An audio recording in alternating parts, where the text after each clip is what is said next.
Alright, 3questions video, I guess, response video, but probably have some extra stuff added on, but it's all sort of related, maybe, kind of, well, we'll see. A lot of different interesting subjects. Alright, well, anyway, Heroin Church, Luv ThatSoy, Luv ThatSoy, something like that. Anyway, asked 3 questions, so I'll try to answer them. First question is a little bit vague, just the economic impact of Trump's border war or whatever it's going to be, his plan to unravel the local, anyway, trade agreements and tax stuff going across borders, which, yeah, I don't know how you do that without creating things called inflation and all that kind of stuff. But I don't even know how you do it equitably in this environment. So if he taxes stuff going across the Mexican border, does that mean he's going to tax stuff coming from Japan or China or across the border from other places? Because otherwise it's pretty unequitable and non-competitive. So, it's sort of like his deals he's making with these companies to stay here. It's sort of like creating a monopoly when you start giving corporations huge tax breaks that other competing companies don't get for doing something. And that's sort of cheating, pretty much, entirely. So, yeah, no, I don't see anything good coming of it. So any kind of inflation is going to be a real problem because the budget will then explode. And with tax cuts and inflation at the same time, yeah, it's going to be insane budget deficits. And no doubt be used as an excuse to do all kinds of draconian, horrible things and blah, blah, blah. But yeah, nothing good's happening. Canada is apparently already in some trouble, I guess. I've just been noticing the, how much a Canadian dollar buys, like on eBay, and, sometimes you buy it in Canadian dollars and you just, it's kind of, $4 US, $6 Canadian kind of thing. It's kind of a, it was the same for a period there anyway, which was interesting. But anyway, so, yeah, Canada's not going to fare too well, I guess. But I don't think anybody's going to, Trump's just going to make a mess. It's kind of obvious. He thinks he's got some sort of business talent, and he doesn't have any of that. So it's going to be a mess. Like he's a big picture guy, and he's a one-picture guy, Trump.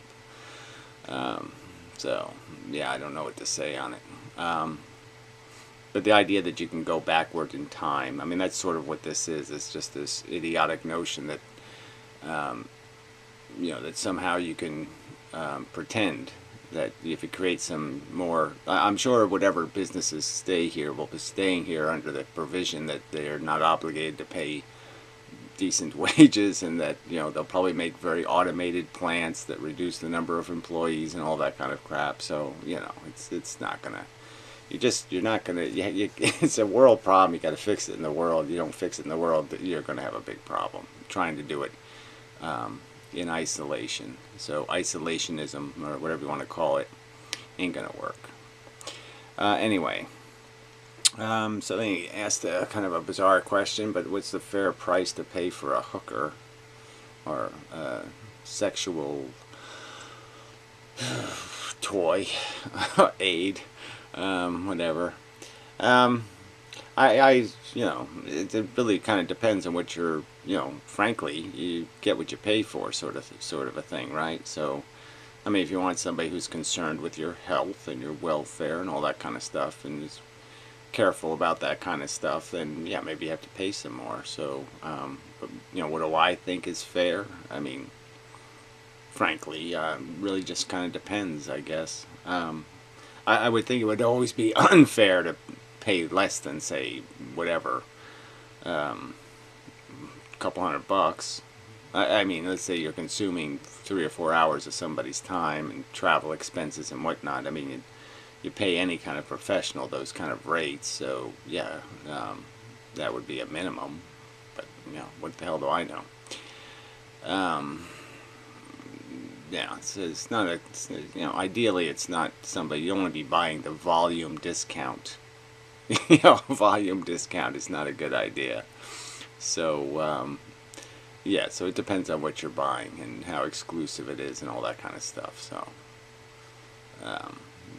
yeah, you get what you pay for sometimes. Just kind of the way to look at it, I suppose. Anyway.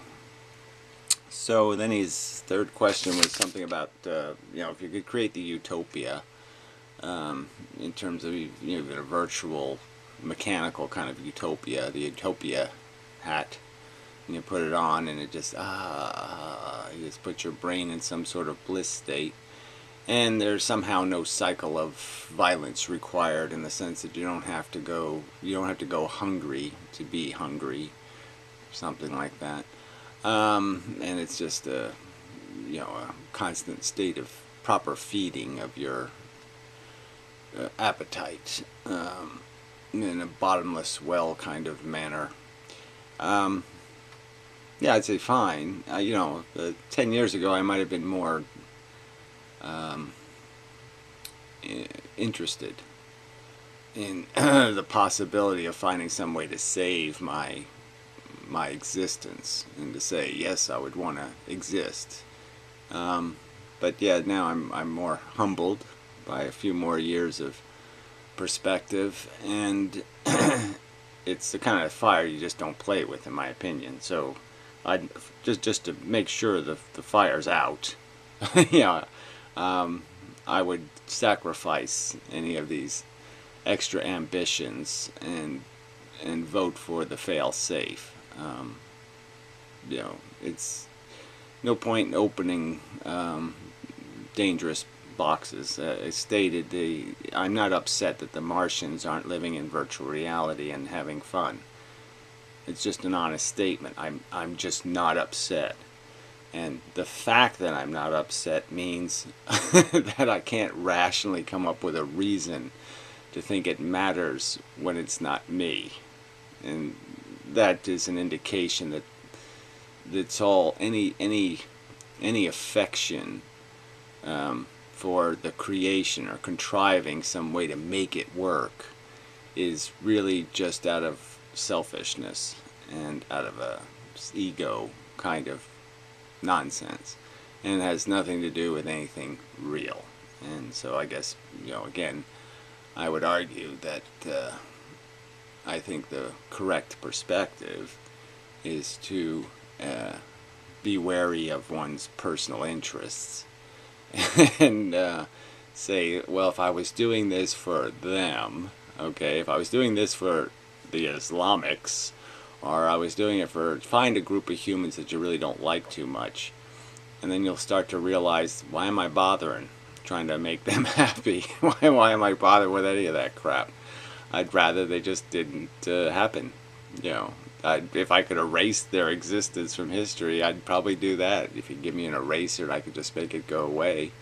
So why this pretense that any of us, it's all just a subject of personal motivated, I somehow need to exist kind of notion, and it really doesn't, you don't need to. And you certainly don't need to just merely exist in some sort of, drooling gratification state that really has no substance, in a sense. It just isn't necessary. And again, it's once you have that, you open the door to something going wrong. The error code seeping in and just making a problem. So why don't grow trees and they can't catch fire? Something like that. Alright, so I guess that's it for that subject. I guess I'll talk some about this Bernie Sanders stuff and welfare. So I made some comments about what the real cost was, what I was attempting to get to, and of course people can't, they don't understand the argument being made when you say something like, somebody working for it doesn't like to see somebody not working for it getting more than they can afford to do. And they can't. And that's a real problem in the sense that as we're becoming a society of rich man, poor man, and very poor in the sense that entitlement kind of thing. And so yeah, my argument is that statistically we know that okay, a high school education costs $10,000 a year to acquire, so that's $120,000.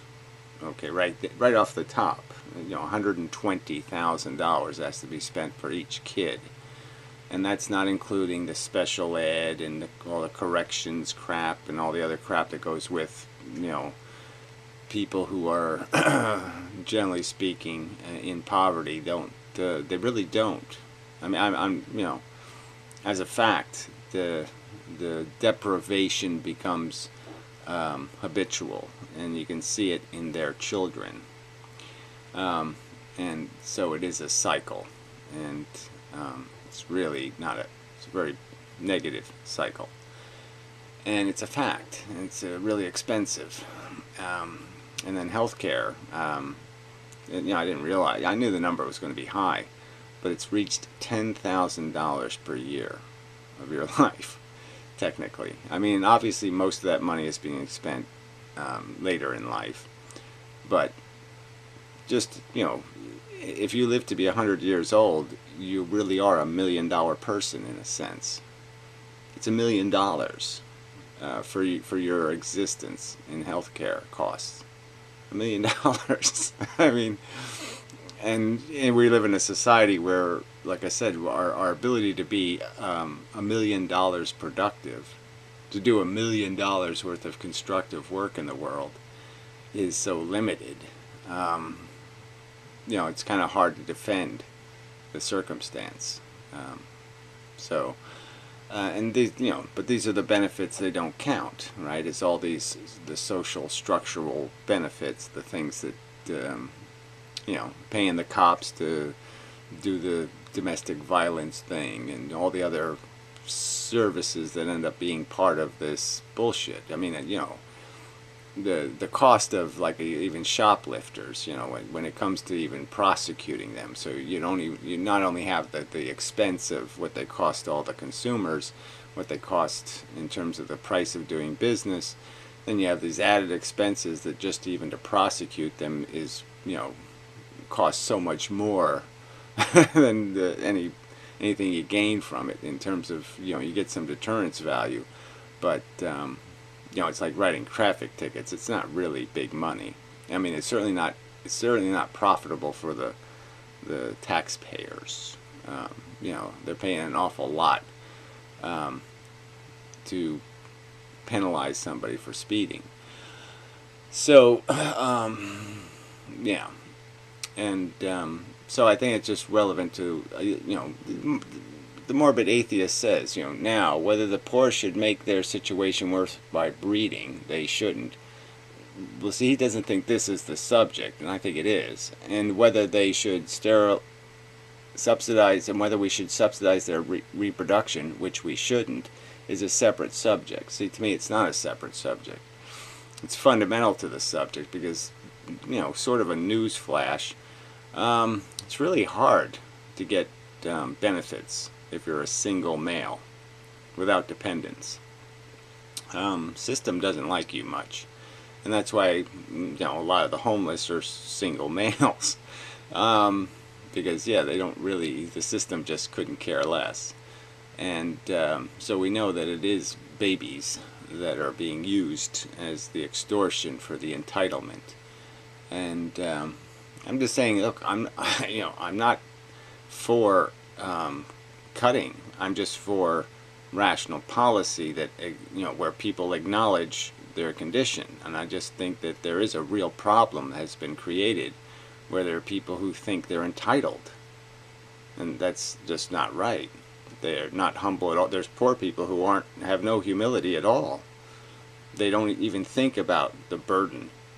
They don't even think about who's paying their bills. They just think they're entitled, and that's all. I'm just talking about the rhetoric of the subject, not any overt politics. And I certainly would defend the idea of subsidizing sterilization and making it mandatory if you're going to receive welfare. You know, because obviously it's the kids that are very expensive, really expensive, hugely expensive. I mean, if I'm just saying that if you're making $10 an hour and you see your neighbor with 2 kids, that's 20 grand. And if you were the only paycheck, you obviously can't cover that, if you get what I'm saying. So obviously it just doesn't work. Doesn't make any sense. You can't just pay the basic bills with the economy we have. So anyway, then that gets the whole rich or too rich and all of that kind of crap.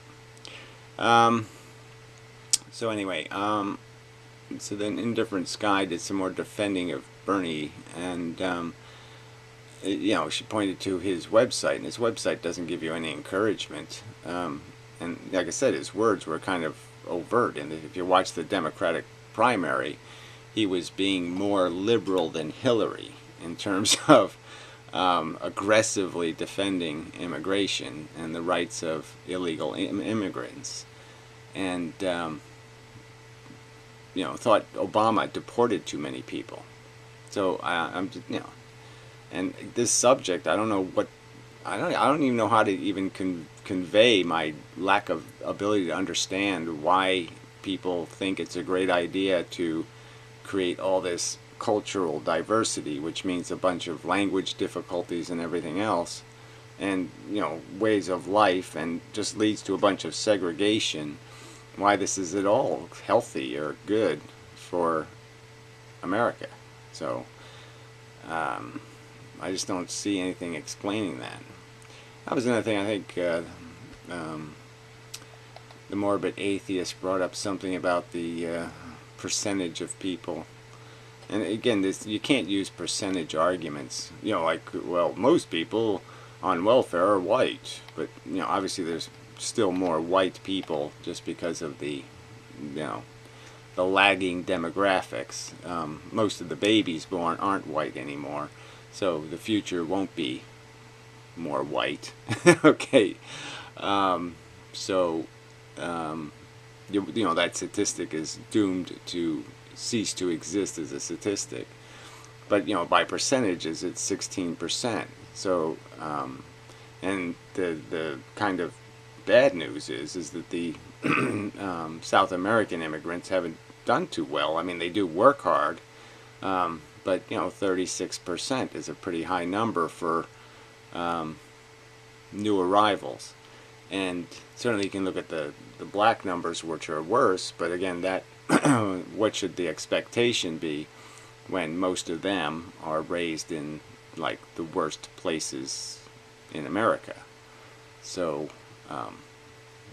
there's no logic to thinking there would be any hope there. Very little hope.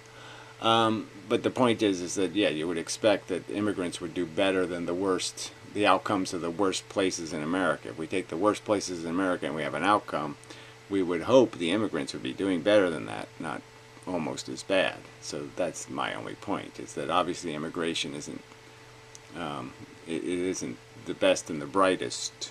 It is the huddled masses, and it just ain't a huddled mass country anymore. There's no industrial revolution. It's just not the same world. And you're entitled to think that you're going to build a better America this way, but I don't think you have any chance of doing it this way. I mean, no chance at all. Yeah. So anyway, let's see if there's anything else I need to respond to here. The election was decided by only 80,000 votes in the 3 swing states. Yeah, well, look, I mean, Trump didn't win the election, so, I mean, and we know there were margins, but I'm just saying this whole Bernie Sanders is the savior thing, I just think I don't think his policy is rational, and So I mean, I don't know what to say. If the Democratic Party is going to be molded around Bernie Sanders, I'm saying you've kept almost all the bad stuff. I mean, you know, Hillary's big vice is she's too connected to corporations, and I'd almost argue that corporations aren't the evil here. It's the owners that are the evil, and that's just not being recognized, and certainly something not recognized by Bernie Sanders. Businesses by themselves are not an evil construct. It's the owners and the CEOs put in place by the owners that are the negative construct, and you can fix that. So I mean, you know, and then I've you know, it's just the people thinking that you can get to the rich man's wallet by taxing businesses are just stupid. Businesses don't pay the taxes. The consumers pay the taxes, or the workers have a salary cut. The profit has to be made. That's the way the markets work. The CEO is going to put in place who's going to make a profit. And if you try to tax it out of existence, then they'll just come up with some other way to make it, because they have to please the stockholders. So the only companies that are going to have their stock purchased are going to be companies that figure out how to make more profit then if you're going to tax it. So you're just defeating your own purpose by incentivizing even more draconian and desperate efforts to squeeze profit, which means more lying and cheaper product, you know, crappier products and cutting corners and cutting employees and all of that stuff. So taxes on businesses, it's zero sum. It's a sales tax. It's not a tax on wealth. Not even close. And the fact that Bernie Sanders still thinks there means something as a way of making society equitable, he just doesn't get it. The businesses aren't the wealth. The owners have the wealth. And the owners are the ones you have to get the money from. You have to get the money back from. They've taken it out of the economy, and it's in the stock market. It's business taxes aren't going to take it out of the stock market. They'll just buy something else. So commodity prices will go up, or some other price will go up, but you won't. You can't get to wealth by taxing what the wealthy are going to buy, because they'll buy something else. Anyway, alright, so that's probably enough for a video. Sorry, I'm just kind of down. You know, I'm just having a hard time. Yeah.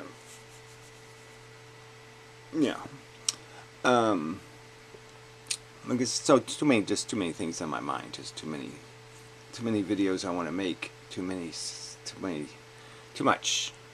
Just a lot of stuff. A lot of stuff here, and a lot of stuff out there. It's just too much stuff. But anyway, good stuff, some of it. And sorry, I'm just not.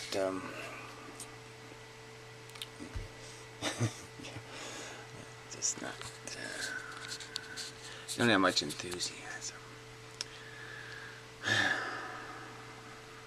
Yeah, I have some sort of interest, but I don't. I just don't have any energy for the project, so to speak, or something like that. I don't know.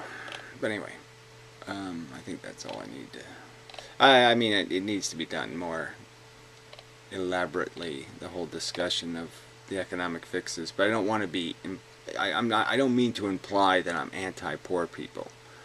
I'm just implying that the way the economy is structured and the way the payroll taxes are paid and the way we finance things like Social Security, in the sense that the payroll taxers put $2 trillion into a fund and then the rich people stole it for tax cuts.